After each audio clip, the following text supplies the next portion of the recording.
House হোল্ডের জন্য, গৃহস্থদের জন্য এত সুন্দর উপদেশ দিচ্ছেন।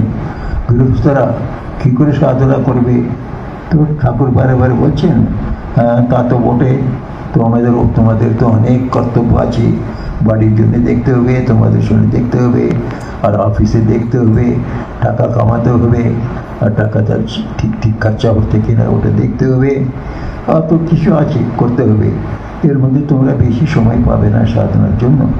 তাহলে তোমরা কী করবে, তোমরা সকালে বিকালে কিছুটা সময় তুলে রাখবে, 15 মিনিট কি আধা ঘন্টা সকালে, 15 কি আধা ঘন্টা বিকালে। এটা সরিয়ে রেখে ওই সময়ে ঠাকুরকে ডাকবে, ঠাকুরের নাম করবে, কিংবা ওনার নাম সংকীর্তন করবে।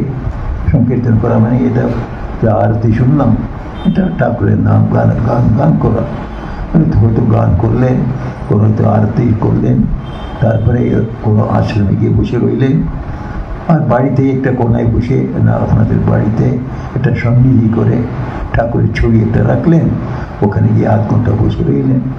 তো সকালে আধ ঘন্টা, বিকালে আধ ঘন্টা করুন। অন্যান্য সময় তোমরা কর্তব্য করছো তো কাজে, যে কোনো কাজ করো, তোমরা ভাবো ঠাকুরই তোমাদের কর্তব্য দিয়ে কাজ করাচ্ছেন। এটা ঠাকুর বারে বারে বলছে, এটা সত্য, ভগবানই আমাদের হৃদয়ে বসে কাজ করাচ্ছেন।